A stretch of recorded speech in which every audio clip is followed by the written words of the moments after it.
Hello, it's Ruby, and if you didn't know, I love train journeys, and today I'm doing something which I have wanted to do for years. I still can't believe that it's actually happening. I'm going on the Belmont Pullman train, which is a vintage luxury train, and it is a relic of the golden age of rail travel. Like, can you believe that this is how people actually used to travel?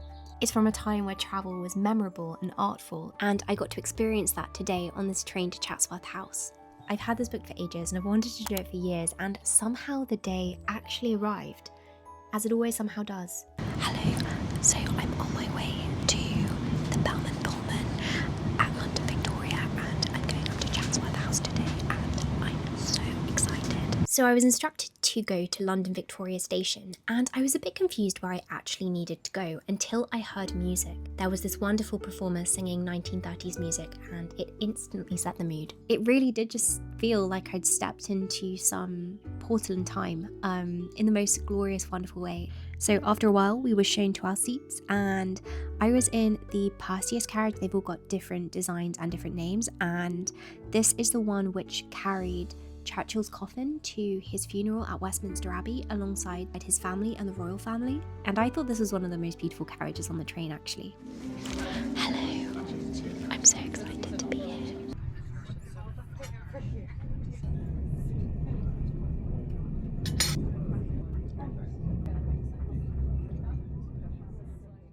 I love trains. I assume I always will.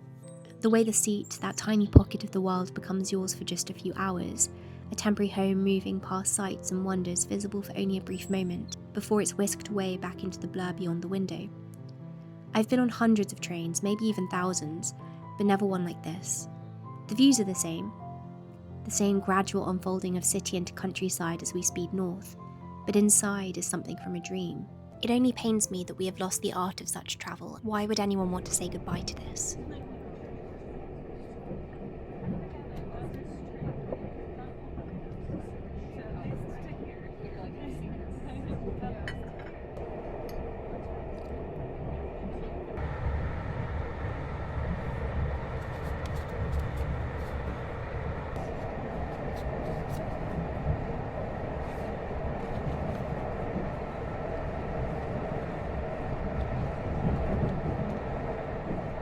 Then after finishing brunch, I went down the train to explore. The very idea of being able to explore a train and knowing that you're going to be able to find these unique and interesting things is just more wonderful than I can say. There are 11 carriages on the train, all of them are heritage carriages, and each of them is decorated differently.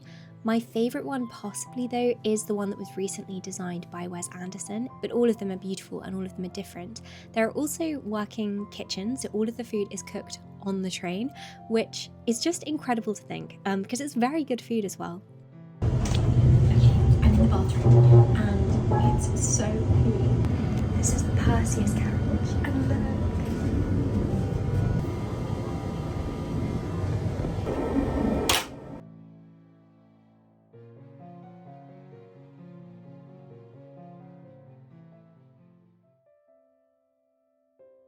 Back at my seat, I wrote an Agatha Armitage letter, joined by a cup of tea and the steady rocking, the singing of the train as it rumbles over the tracks. I love that sound and the feeling of it, the movement of just gently being pulled through the English countryside.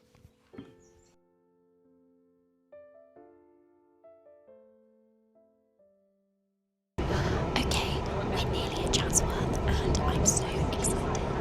The train journey so far has just been glorious, like amazing. So then after about 5 hours on the train and a 3-course brunch, we arrived near Chatsworth. This is a pretty atrocious angle, but I'm currently on the coach on the way to Chatsworth House.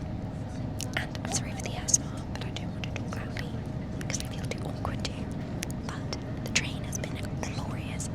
Honestly, one of the best experiences I've ever had. The steward who is looking after us in our carriage, Mitchell, is just so lovely and so friendly and so personable. And I feel so lucky that he's the steward in our carriage, basically. Yeah, I'm having the best time. And oh my goodness, this part of the world is just beautiful. Look at the fields. They just stretch so far. It's beautifully, beautifully rural, and it makes me want to explore the Peak District because it's not an area of the UK that I've ever explored before. And I'm only here for a couple of hours, which does not seem like long enough at all.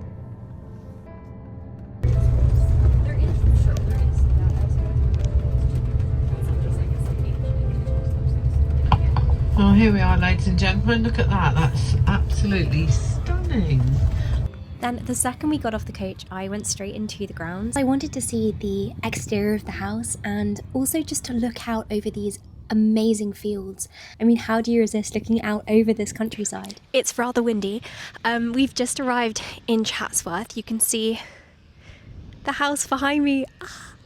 Oh my gosh, and the views are just incredible. You can see why in Pride and Prejudice Jane Austen says there is no place like Derbyshire. I've never been to Derbyshire before, and I can understand now why Jane Austen wrote that, because it's just sweeping and it's extraordinary, and there are sheep everywhere as well, and there's this beautiful river. I don't know what the name of the river is.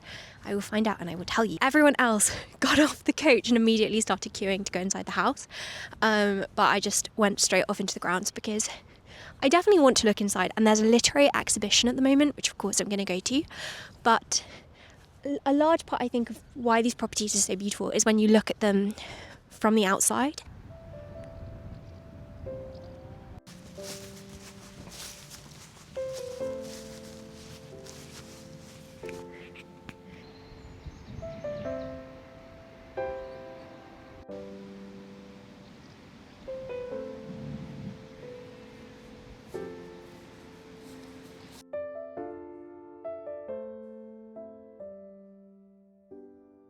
Chatsworth House really is exquisite. For one, it's so much bigger than I'd expected, and it was almost gleaming even under the overcast sky. So much history began here, and there's so much history inside within these walls. Sprawling rooms, painted ceilings, and treasures and artwork hidden in every nook of every room.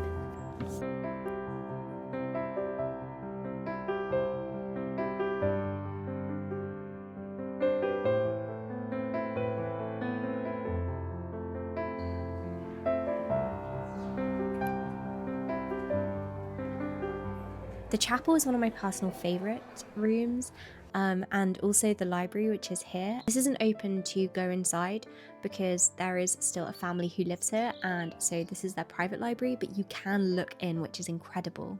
There is also a literary exhibition on at the moment because of the National Year of Reading, and so if you can visit Chatsworth this year, I would highly recommend, because they have pulled out some exceptional objects from their library, and the Chatsworth Library holds over 37,000 books, so within that they do have some very cool ones, including William Morris's own copy of Ovid's Metamorphosis. Incidentally, the tapestries in this room are also inspired by the Metamorphosis. There are also 2 catalogues of all of the books in Chatsworth, and one of them was written by Thomas Hobbes, who was a tutor here at Chatsworth for a time. I especially loved learning about Georgiana, the Duchess of Devonshire, who was a writer, and she wrote a play and many manuscript poems, and one of these was on display, and then you could also listen to it, and it was so moving, and I really want to try and read some more of her poetry now if I can. They have some incredible manuscripts here. Highly recommend for any book lovers. Oh my gosh, the exhibition's amazing. And they have a Comus sketch by Inigo Jones. There is also an original sketch by Inigo Jones of Comus's Trail, which I was so excited to see because Comus is one of my favourite pieces of literature.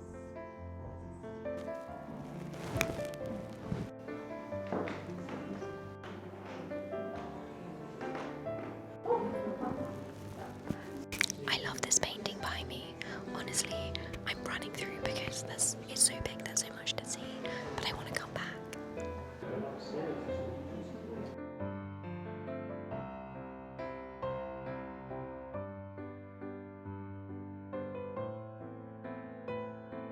This is the dining room, and it's a slightly newer part of the building. Of course, Chatsworth House was also used as a filming location for the 2005 Pride and Prejudice, and this room will be very familiar to you if you have watched that film. This is the statue gallery which Lizzie Bennet explores when they visit Pemberley, and this is the veiled statue which she examines, which is even more remarkable in real life.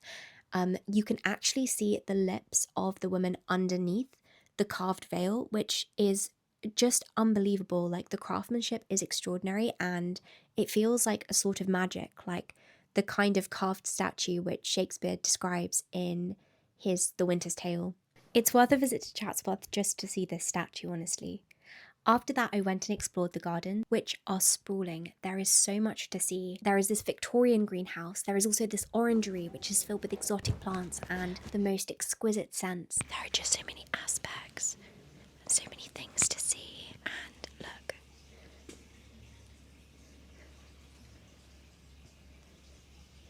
How incredible.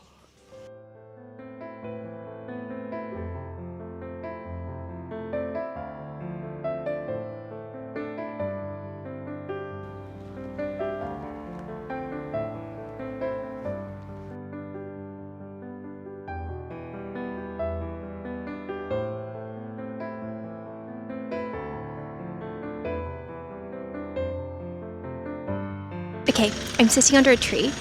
It's quite windy. And looking at the house and the beautiful rolling Derbyshire hills. It's so beautiful, oh my gosh. And the inside of the house was gorgeous.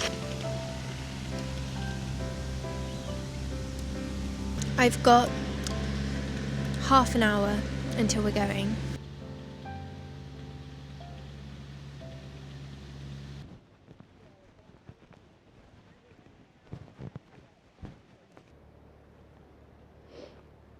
This is the famous body of water. I don't know what it's actually called, with the spurts of water coming out, and then that's the front of Chatsworth House, and it's what Lizzie sees when she first goes to Pemberley. It's hugely impressive, and the water is perfectly aligned with the pillars at the south front of the house. The site was actually selected because of the river in 1553 by Bess of Hardwick, who really is a fascinating person as well. I'd very much recommend looking into her.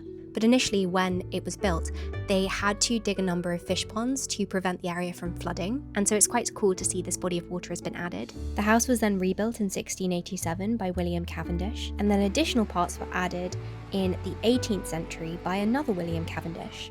It's a beautiful, beautiful property, and I wish that I had been here for longer so I could properly explore it, because a few hours was definitely not enough. But I still had the most wonderful time, and I'm so grateful and feel so lucky that I was able to see this house in person.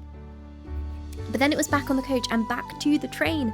This beautiful, glorious train, which I can't believe even exists. Like, even the side of the train is beautiful.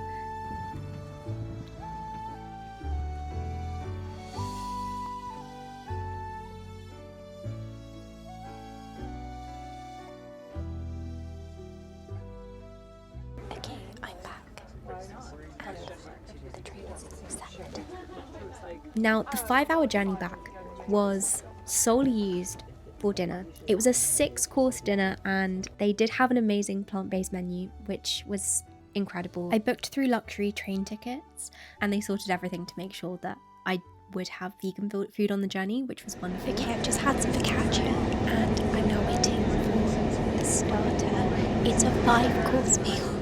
And then between courses, I just continued journaling. I also took out my Remarkable and annotated and went through a chapter of my book, just edited this, scrawled all over it. I felt so inspired on this train. It was just the most perfect space to write. I wrote a couple of Agatha Armitage letters. I did so much journaling. I wrote some poetry.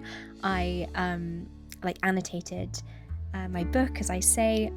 It was just a haven for creativity, and I love the fact that you're kind of trapped in a specific space. I always like this about trains. You're trapped in a specific space, but also you've got constantly new views, so you're both in the same place and not in the same place. And I think that does inspire creativity.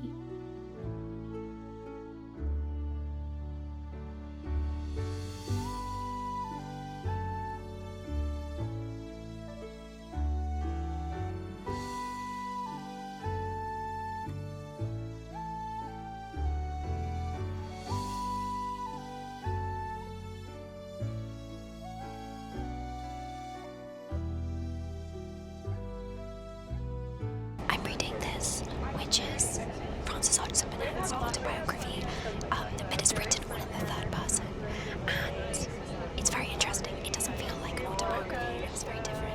It's also a first edition, which is incredible. To finish, I thought I would read you a final entry from the journaling I did this day. I feel so serene right now on the train by myself. I cannot find the stressful things which have been harassing me so far this month. My head is quite clear. The walls are polished wood, more like auburn leaves than bark. And as twilight begins to rise, the lamps on our tables become more necessary, their yellow bulbs matching the pale sunset beyond the window. The armchairs are not fixed to the ground, but mobile and covered in soft orange velvet. Above my head are luggage racks, golden and tiered, where my tired coat is currently resting. She's tired from Chatsworth. There is a white tablecloth, the glasses are crystal, and there are roses in a silver tulip vase. It is a carriage from a book, a relic of a moment in time which will never be mine apart from in this instant. As this train car, designed in the 1930s, becomes the closest I've ever got to time travel. For now, I can pretend it is then. And what a beautiful pretend. In this, my temporary moving home.